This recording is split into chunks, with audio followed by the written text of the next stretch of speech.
Assalamualaikum warahmatullahi wabarakatuh. Ketemu lagi sama Ibu, tapi kali ini kita membahas tentang tema 4, globalisasi, subtema 2. Oke, sebelum kita masuk ke pembelajaran, Ibu ingin mengingatkan tentang pembiasaan sebelum belajar. Yang pertama, ini yang paling penting ya, berdoa sebelum belajar. Yang kedua, jangan lupa pula sholat duha dan murojaahnya. Lalu yang ketiga, itu melakukan gerakan literasi di rumah. Maksudnya, kalian diminta minimal membaca satu sumber bacaan. Boleh koran, majalah, buku cerita, apapun itu, yang penting memberikan dampak positif terhadap diri kalian. Lalu yang keempat, jangan lupa pula melakukan gerakan 3M di rumah. Apa saja? Masih ingat ya? Memakai masker, lalu menjaga jarak aman, dan rajin mencuci tangan. Tujuan pembelajaran kita hari ini apa sih? Nah, ini ya. Peserta didik dapat mengidentifikasi jenis-jenis reklame berdasarkan sifatnya, tempat pemasangannya, dan bentuk-bentuk reklame. Nah, pada pembelajaran sebelumnya, ada yang masih ingat kita belajar tentang apa? Ya, kita belajar tentang reklame komersial dan non-komersial. Dan ini adalah video tayangan beberapa contoh dari teman kalian yang sudah membuat reklame komersial dan non-komersial. Disaksikan terlebih dahulu ya.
Oke, tadi adalah beberapa contoh dari reklame komersial dan non-komersial yang telah teman kalian buat.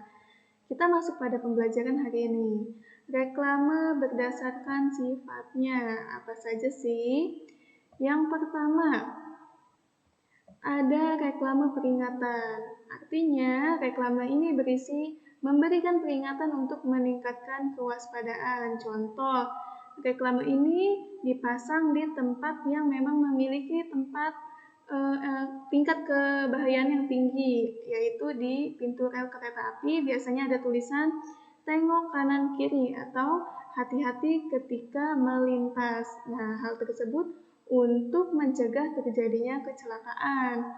Lalu ada reklame ajakan, yaitu meminta masyarakat mengikuti prosedur yang sudah ditetapkan. Nah, contohnya, pemerintah saat ini mengeluarkan reklame yang mengajak untuk melakukan social distancing. Yang ketiga, ada reklame penerangan. Itu isinya tentang penyampaian informasi kepada masyarakat agar masyarakat lebih paham. Contohnya saja, reklame dibuat untuk mensosialisasikan pentingnya keluarga berencana atau pentingnya penggunaan helm pada pengendara motor. Lalu yang kedua, reklame berdasarkan pemasangannya. Itu dibagi menjadi dua ya. Yang pertama ada indoor. Indoor maksudnya reklame tersebut dipasang di dalam sebuah ruangan. Kalian bisa lihat langsung contoh yang Ibu ambil di sini. Jadi reklame ini dipasang bisa di dalam toko, bandara, stasiun kereta api, dan masih banyak lagi. Kemudian yang outdoor. Outdoor artinya di luar ruangan. Contohnya seperti gambar ini ya. Nah, ini yang cukup banyak yang akan kita pelajari, yaitu reklame berdasarkan bentuknya. Yang pertama, itu ada iklan. Nah, iklan ini bentuknya visual atau bisa dilihat. Contohnya saja seperti ini ya. Jadi, iklan ini dibuat untuk menarik minat pembeli. Seperti itu. Lalu ada spanduk. Nah, ini contohnya, spanduk dibuat dari kain yang diprint dengan digital printing, lalu dipasang di tembok atau di jalan menggunakan tali ini ya, kalian bisa lihat. Lalu selanjutnya ada brosur. Nah, ini Ibu ambil contoh dari brosur sekolah kita ya, yaitu brosur PPDB atau Penerimaan Peserta Didik Baru Tahun Pelajaran 2021-2022. Ini fungsinya untuk memberikan penjelasan, bisa melakukan penawaran atau yang lainnya. Lalu yang keempat, itu ada embalase.